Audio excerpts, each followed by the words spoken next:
Radio ലൈമിന്റെ പ്രിയ ശ്രോതാക്കൾക്ക് weekly വിത്ത് അയനാടൻ എന്ന ഷോയിലേക്ക് സ്വാഗതം.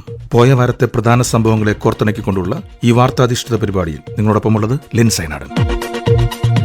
ബ്രിട്ടീഷ് പ്രധാനമന്ത്രി കെയർ സ്റ്റാർമറുമായി മുംബൈ രാജ്ഭവനിൽ കൂടിക്കാഴ്ച നടത്തി ഇന്ത്യൻ പ്രധാനമന്ത്രി നരേന്ദ്രമോദി. ബുധനാഴ്ചയാണ് സ്റ്റാർമർ പ്രഥമ ഇന്ത്യ സന്ദർശനത്തിനായി ഡൽഹിയിലെത്തിയത്. ഇന്ത്യ, പസഫിക്, പശ്ചിമേഷ്യ, യൂറോപ്പ് എന്നിവിടങ്ങളിലെ നിർണായക പ്രാദേശിക വിഷയങ്ങൾ ഉൾപ്പെടെയുള്ളവ സ്റ്റാർമറുമായി കൂടിക്കാഴ്ചയിൽ ചർച്ചയായെന്ന് പ്രധാനമന്ത്രി നരേന്ദ്രമോദി പറഞ്ഞു. ഇരു രാജ്യങ്ങളും തമ്മിലുള്ള സൗജന്യ വ്യാപാര കരാർ സാധ്യമായതിന് പിന്നാലെയാണുള്ള സ്റ്റാർമറിന്റെ സന്ദർശനം ഇന്ത്യ UK ബന്ധത്തിൽ പുതിയ ഊർജ്ജത്തെ പ്രതിഫലിക്കുന്നുവെന്നും അദ്ദേഹം കൂട്ടിച്ചേർത്തു. 9 UK സർവകലാശാലകൾ ഇന്ത്യയിൽ ക്യാമ്പസുകൾ ആരംഭിക്കുമെന്നും പ്രധാനമന്ത്രി മോദി അറിയിച്ചു. ഉഭയകക്ഷി വിദ്യാഭ്യാസ സഹകരണത്തിൽ നിർണായക സംഭവമായിരിക്കും ഇതെന്നും അദ്ദേഹം കൂട്ടിച്ചേർത്തു.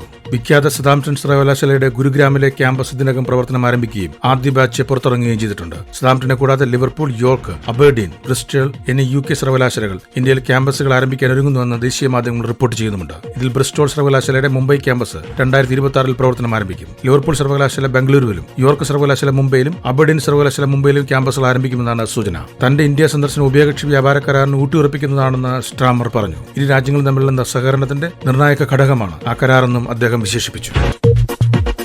ഇന്ത്യയുമായുള്ള ബന്ധം പുനഃസ്ഥാപിക്കാൻ ആവശ്യപ്പെട്ട പ്രസിഡന്റ് ഡൊണാൾഡ് ട്രംപിന് കത്തയച്ച് US നിയമനിർമ്മാണ സഭാ പ്രതിനിധികൾ. US ചുമത്തിയ വ്യാപാര തീരുവ ഇന്ത്യയും ചൈനയും റഷ്യയുമായി അടുപ്പിച്ചുവെന്നും കത്തിൽ വിമർശനമുണ്ട്. ഇന്ത്യൻ അമേരിക്കക്കാരുൾപ്പെടെയുള്ള 19 നിയമനിർമ്മാണ സഭാ പ്രതിനിധികളാണ് കത്തിൽ ഒപ്പിട്ടിരിക്കുന്നത്. കോൺഗ്രസ് അംഗങ്ങളായ റോ ഖന്ന, ഡെബോറ റോസ് എന്നിവരും ഇതിൽ ഉൾപ്പെടുന്നു. ട്രംപ് ഭരണകൂടത്തിന്റെ സമീപകാല നടപടികൾ ലോകത്തിലെ ഏറ്റവും വലിയ ജനാധിപത്യ രാഷ്ട്രവുമായുള്ള ബന്ധത്തിൽ ബുദ്ധിമുട്ടുകൾ സൃഷ്ടിച്ചതായും ഇരു രാജ്യങ്ങൾക്കും ദോഷകരമായ പ്രത്യാഘാതങ്ങൾ ഉണ്ടാക്കുകയും ചെയ്തെന്ന് നിയമനിർമ്മാണ സഭാ പ്രതിനിധികൾ കത്തിൽ ചൂണ്ടിക്കാണിക്കുന്നു. നിർണായകമായി ഈ പങ്കാളിത്തത്തെ പുനഃക്രമീകരിക്കാനും കേടുപാടുകൾ തീർക്കാനും അടിയന്തര നടപടികൾ കൈക്കൊള്ളണമെന്നും അഭ്യർത്ഥനയുണ്ട്. ട്രംപ് ഭരണകൂടം കൈക്കൊണ്ട നടപടികൾ US വിരുദ്ധ പക്ഷത്തുള്ള റഷ്യയും ചൈനയും ഉൾപ്പെടെയുള്ള രാജ്യങ്ങളുമായി നയതന്ത്രപരമായും സാമ്പത്തികപരമായുള്ള ഇടപെടലുകൾക്ക് ഇന്ത്യയെ നിർബന്ധിച്ചുവെന്നും കത്ത് ചൂണ്ടിക്കാണിക്കുന്നു. 2021 ഒക്ടോബർ 7 ശേഷം ഗാസയിൽ ഇസ്രായേൽ നടത്തിയ ആക്രമണത്തിൽ ഓരോ 52 മിനിറ്റുകളിൽ ഒരു കുട്ടി വീതം കൊല്ലപ്പെടുന്നതായി റിപ്പോർട്ട്. പാലസ്തീൻ ഉദ്യോഗസ്ഥരെ ഉദ്ധരിച്ച് CNN ആണ് കണക്കുകൾ റിപ്പോർട്ട് ചെയ്തിരിക്കുന്നത്. കഴിഞ്ഞ ദിവസം ഗാസയിൽ ആരോഗ്യ മന്ത്രാലയം ഈ 2 വർഷത്തിനുള്ളിൽ കൊല്ലപ്പെട്ട കുട്ടികളുടെ കണക്ക് പുറത്തുവിട്ടിരുന്നു. 20,179 കുട്ടികൾ കൊല്ലപ്പെട്ടു. 1 വയസ്സിൽ താഴെയുള്ള 1029 കുട്ടികളും 420 നവജാത ശിശുക്കളും കൊല്ലപ്പെട്ടു. 58,554 കുട്ടികൾ അനാഥരായി. 1,102 കുട്ടികൾക്ക് അംഗവൈകല്യം ബാധിച്ചു. ലക്ഷക്കണക്കിന് കുട്ടികൾക്ക് വിദ്യാഭ്യാസം നിഷേധിക്കപ്പെട്ടു. കഴിഞ്ഞ ദിവസത്തെ കണക്കുകൾ സൂചിപ്പിക്കുന്നത് ഇതാണ്. കുട്ടികളെ പോലെ തന്നെ ഗാസയിലെ സ്ത്രീകളും ദുരിതത്തിലാണെന്ന് ഐക്യരാഷ്ട്രസഭയുടെ കുട്ടികളുടെ ഏജൻസിയായ യൂണിസെഫിന്റെ വക്താവ് ജെയിംസ് എൽഡർ പറഞ്ഞു. ഗാസ മുൻപിൽ നിന്നുള്ള പലായനങ്ങളിൽ നിന്ന് സ്ത്രീകളുടെ ഗർഭം അലസുന്നുവെന്നും ഒക്ടോബർ 3 യൂണിസെഫ് പുറത്തിറക്കിയ റിപ്പോർട്ടിലും വ്യക്തമാക്കുന്നുണ്ട്. ഇസ്രായേലിന്റെ ആക്രമണം ഗാസയിലെ കുട്ടികളുടെ ശരീരത്തെയും മനസ്സിനെയും ഒരുപോലെ ബാധിച്ചിട്ടുണ്ടെന്ന് മറ്റൊരു വക്താവ് റിക്കാർഡോ പെറസ് പറഞ്ഞു. 2 വർഷമായി ഏറ്റവും കൂടുതൽ ദുരിതമനുഭവിക്കുന്ന കുട്ടികളാണെന്നും ഒരു കുട്ടിയും അനുഭവിക്കാത്ത ഭീകരതകളാണ് ഗാസയിലെ കുട്ടികൾ അനുഭവിക്കുന്നതെന്നും അദ്ദേഹം കൂട്ടിച്ചേർത്തു.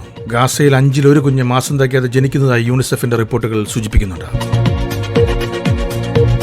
നാട്ടിലെ വിശേഷങ്ങൾ. സുപ്രീം കോടതി ചീഫ് ജസ്റ്റിസ് PR ഗവായിക്ക് നേരെ ഷൂ എറിയാൻ ശ്രമിച്ച അഭിഭാഷകനെ പുറത്താക്കി സുപ്രീം കോടതി കോർട്ട് ബാർ അസോസിയേഷൻ. രാകേഷ് കിഷോറിന്റെ താൽക്കാലിക അംഗത്വം അസോസിയേഷൻ മരവിപ്പിക്കുകയായിരുന്നു. സുപ്രീം കോടതി പരിസരത്ത് പ്രവേശിക്കുന്നതിനുള്ള രാകേഷ് കിഷോറിന്റെ എൻട്രി കാർഡും റദ്ദാക്കിയിട്ടുണ്ട്. ഇതോടെ സുപ്രീം കോടതി പരിസരത്ത് ഇയാൾക്ക് പ്രവേശിക്കാനാകില്ല. തിങ്കളാഴ്ചയാണ് രാകേഷ് കിഷോർ ചീഫ് ജസ്റ്റിസിന് നേരെ ഷൂ എറിയാൻ ശ്രമിച്ചത്. ഉടനെ തന്നെ ഇയാളെ സുരക്ഷാ ഉദ്യോഗസ്ഥർ പിടികൂടി കോടതിക്ക് പുറത്തേക്ക് കൊണ്ടുപോവുകയായിരുന്നു. കഴിഞ്ഞ തിങ്കളാഴ്ച രാവിലെ 11:45 അഭിഭാഷകരുടെ മെൻഷനിംഗ് നടക്കുന്നതിനിടെയായിരുന്നു സംഭവം. മെൻഷനിംഗിനായി അഡ്വക്കേറ്റ് ശിവം സിംഗ് തയ്യാറെടുക്കുമ്പോഴാണ് അതിക്രമമുണ്ടായത്. കയ്യിലിരുന്ന കടലാസ് കൊണ്ട് രാകേഷ് ബെഞ്ചിന് നേരെ വലിച്ചെറിയുകയും ചെയ്തിരുന്നു. സുരക്ഷാ ഉദ്യോഗസ്ഥർ കോടതിയിൽ നിന്ന് പുറത്താക്കുമ്പോൾ സനാതനധർമ്മത്തെ അവഹേളിച്ചാൽ പൊറുക്കില്ലെന്ന മുദ്രാവാക്യവും മുഴക്കിയിരുന്നു.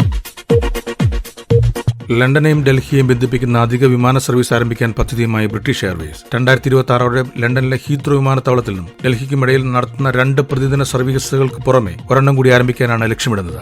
ലണ്ടൻ മുംബൈ സർവീസിലുണ്ടായിരുന്ന ഫസ്റ്റ് ക്യാബിൻ അഥവാ ഫസ്റ്റ് ക്ലാസ് വീണ്ടും പ്രാബല്യത്തിലാകും. 2026 അവസാനത്തോടെ 5 ഇന്ത്യൻ നഗരങ്ങളിലേക്ക് സർവീസ് നടത്തുന്ന തെരഞ്ഞെടുത്ത വിമാനങ്ങളിൽ ഏറ്റവും പുതിയ ബിസിനസ് ക്ലാസ് ഉൾപ്പെടുത്തുമെന്ന് വിമാന കമ്പനി ബുധനാഴ്ച പ്രഖ്യാപിച്ചു. നിലവിൽ ഡൽഹി, മുംബൈ, ചെന്നൈ, ബംഗളൂരു, ഹൈദരാബാദ് എന്നീ ഇന്ത്യൻ നഗരങ്ങളിലേക്കാണ് ബ്രിട്ടീഷ് എയർവേസിന്റെ വിമാന സർവീസ് ഉള്ളത്. അമേരിക്കയ്ക്ക് പുറമെ ബ്രിട്ടീഷ് എയർവേസ് ഏറ്റവും കൂടുതൽ സർവീസ് നടത്തുന്ന രാജ്യം കൂടിയാണ് ഇന്ത്യ. ജൂലൈയിൽ സുപ്രധാനമായ ഇന്ത്യ UK സാമ്പത്തിക കരാർ വ്യാപാര കരാറിൽ ഇന്ത്യയും UK ഒപ്പുവെച്ചതിനു ശേഷം ബ്രിട്ടീഷ് പ്രധാനമന്ത്രി കെയർ സ്റ്റാർമർ ഇന്ത്യയിൽ സന്ദർശനം തുടരുകയാണ്.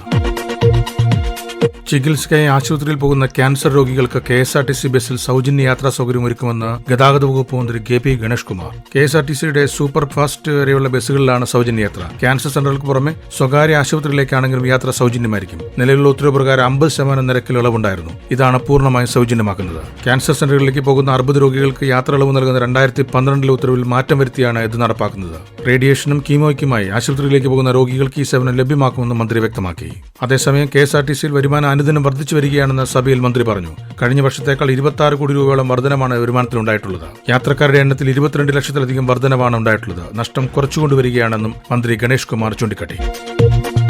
കായിക വിശേഷങ്ങൾ. ഇന്ത്യൻ ക്രിക്കറ്റ് ടീമിന്റെ പേര് മാറ്റണമെന്ന ഹർജി തള്ളി ഡൽഹി ഹൈക്കോടതി. ഇന്ത്യൻ ക്രിക്കറ്റ് ടീം രാജ്യത്തെ പ്രതിനിധീകരിക്കുന്ന ടീമായി ചിത്രീകരിക്കുന്നതിൽ നിന്ന് BCCI വിലക്കണമെന്നാവശ്യപ്പെട്ട ദീപക് കൻസാൽ എന്ന അഭിഭാഷകനാണ് ഡൽഹി ഹൈക്കോടതിയിൽ ഹർജി സമർപ്പിച്ചത്. കോടതിയിൽ വിലപ്പെട്ട സമയം പാഴാക്കുകയാണെന്ന് പറഞ്ഞ് ഹൈക്കോടതി ഹർജി തള്ളുകയായിരുന്നു. തമിഴ്നാട് സൊസൈറ്റീസ് രജിസ്ട്രേഷൻ നിയമപ്രകാരം രജിസ്റ്റർ ചെയ്ത സ്ഥാപനമാണ് BCCI എന്നും അത് സ്വകാര്യ സ്ഥാപനമാണെന്നുമാണ് ദീപക് കൻസാൽ ഹർജിയിൽ ചൂണ്ടിക്കാട്ടിയത്. BCCI ദേശീയ കായിക ഫെഡറേഷനെ അംഗീകരിച്ചിട്ടില്ലെന്നും ഹർജിയിൽ അവകാശപ്പെട്ടു. ടീം ഇന്ത്യ എന്ന പേരും ദേശീയ പതാകയും ഉപയോഗിക്കുന്ന നിയമവിരുദ്ധമാണെന്നും ഹർജിയിൽ പറയുന്നു. എന്നാൽ ഈ ഹർജി chief justice Devendrakumar Upadhyaya, justice Tushar Rao Gadela എന്നിവരടങ്ങിയ ബെഞ്ച് തള്ളുകയാണ് ചെയ്തത്. കായിക രംഗത്തിൽ രാജ്യത്തെ പ്രതിനിധാനം ചെയ്യുന്നതിന് വേണ്ടി പതാകയോ ഇന്ത്യ എന്നോ പേരോ ഉപയോഗിക്കുന്ന ദുരുപയോഗമായി കണക്കാക്കാനാകില്ല എന്ന് ബെഞ്ച് വ്യക്തമാക്കി. കോമൺവെൽത്ത് ഗെയിംസ്, ഒളിമ്പിക്സ് തുടങ്ങിയ കായിക മേളകളിലേക്ക് ടീം തിരഞ്ഞെടുക്കുന്നത് സർക്കാർ സ്ഥാപനമാണോ എന്നും കോടതി ചോദിച്ചു. ഈ ആഴ്ചയിലെ വാർത്താധിഷ്ഠിത പരിപാടി ഇവിടെ അവസാനിക്കുന്നു. അടുത്ത ആഴ്ച ഇതേ സമയം നിങ്ങളോടൊപ്പം ഉണ്ടാകുമെന്ന പ്രതീക്ഷയോടെ നിങ്ങളുടെ സ്വന്തം ലെൻസ് അയനാടൻ.